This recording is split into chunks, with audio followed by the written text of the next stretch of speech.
to sift the chaff from the wheat. Well, that's part of the challenges that we have that we must confront. Now,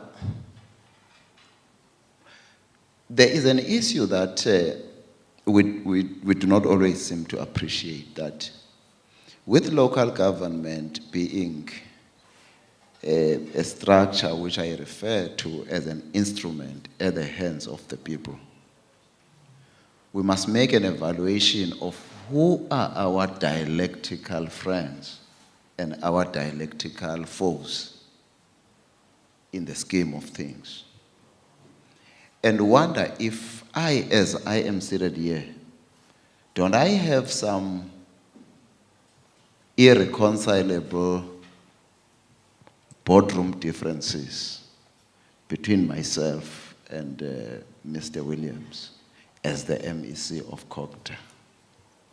So that when we get to the issue of usurping of powers, cannibalism that the president was talking about, we contextualize it and say, Mr. William was not born hating local government, but there are irreconcilable structural differences dictate, and how do we spot them and resolve them? Because if it is true, as I don't intend to dispute, that we might see political misfortunes and electoral setbacks owing to the misdeeds of a sphere that controls 10% of the budget, and have less to no blame to the spheres that control 90% of the budget. If that analogy is correct, it means that we must ask ourselves if those spheres that administer that 90%, are they truly necessary? We have to ask that. It's either it's not true that we have setbacks because of local government, or alternatively, it is true, but the structures that administer 90% are not necessary to exist. This is what I have in mind. Now, the point that I believe we must look, because the reason why I made reference to that issue of where do we draw the leadership pool from, is the fact that, Mthembu, if you are inferior socially, there's no way that you are going to be authoritative and decisive. It's not possible. You are not going to take a high school dropout from a village, make them a mayor, then expect him to exercise some authority over his former school principal. It's not going to be possible. So the point that I'm making is that for us to achieve a visionary and decisive leadership, there has to be merit. Because even ethical leadership, without a proper evaluation of where do we get leaders, it's going to be impossible.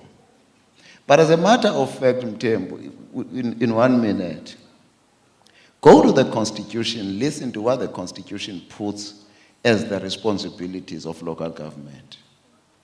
It will mention quite, I think, 80% of what a government should do, but obviously, come to money, 10%. But here's another factor, that the Constitution explicitly enjoins the president, for instance, to appoint a minister of police, but comes back and say municipalities are responsible for the safety of their people.